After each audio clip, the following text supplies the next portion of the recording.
Welcome to this C tutorial guys. In this tutorial we will be learning different symbols that are used to create flowchart.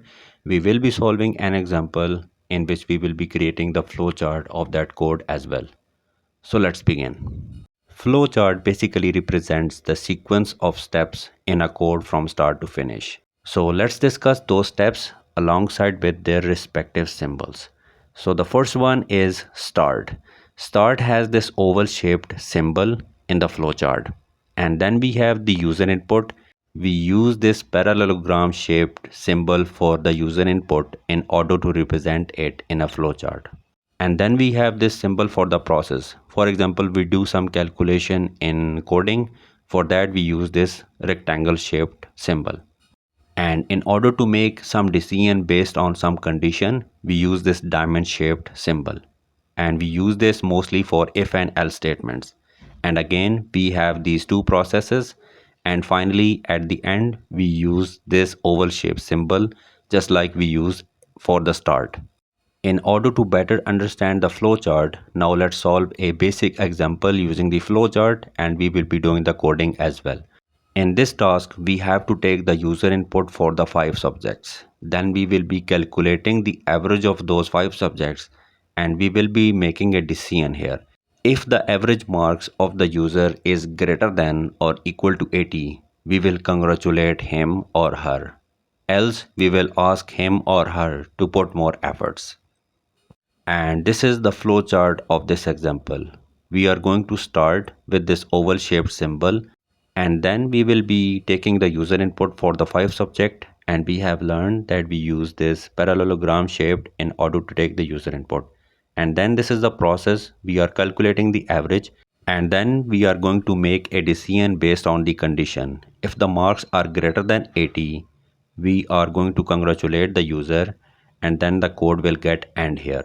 But if the marks are less than 80, we will do a different process. We will ask the user to put more efforts, and the code will get terminated or end. Now let's do this task in the VS Code. I have written the title of this code as a comment. And here I am including the standard input output library. So I have written hash include stdio.h. And then this is the int main, which is our main function. And now let's define the variables. So I am going to define variables for the subject. For that I am using the integer data type, and these are the subjects: maths, physics, robotics, chemistry, CS.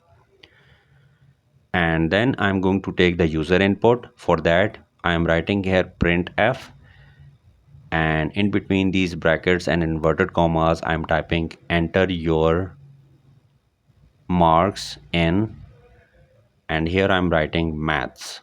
So enter your marks in math subject. And then we know that the scanf is the function that is used to take the user input. So I'm writing here scanf, and %d is the format specifier for the integer data type. And I'm calling the very first variable, which is the maths.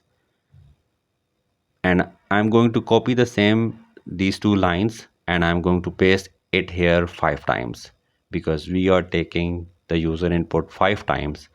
And only I'm going to change these subjects, or you can say these variables.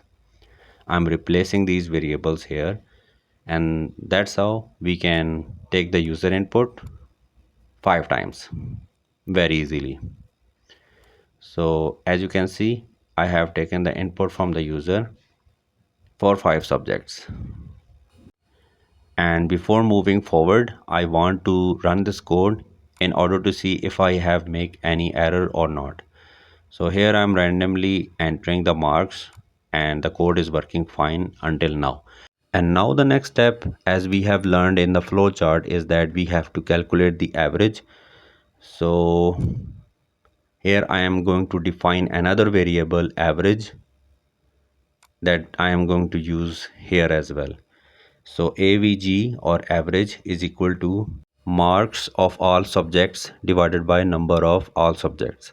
So we know that there are 5 subjects: maths, physics, robotics, chemistry, and CS. I am going to add them and divided by number of subjects are 5. So I am going to type here 5. And then If the marks are greater than or equal to 80, we will be congratulating the user. So I'm typing here, if the average is greater than or equal to 80, then the code will enter into this block. And here I am going to congratulate the user by using the printf function. Congratulations, you are doing great. And else, if the marks are not greater than or equal to 80, we have to ask the user to put more efforts. So I am typing here, you need improvements, by using this printf function. And since we have not displayed the average, so I am displaying the average here, and I'm typing the comment display average printf your average is %d comma average.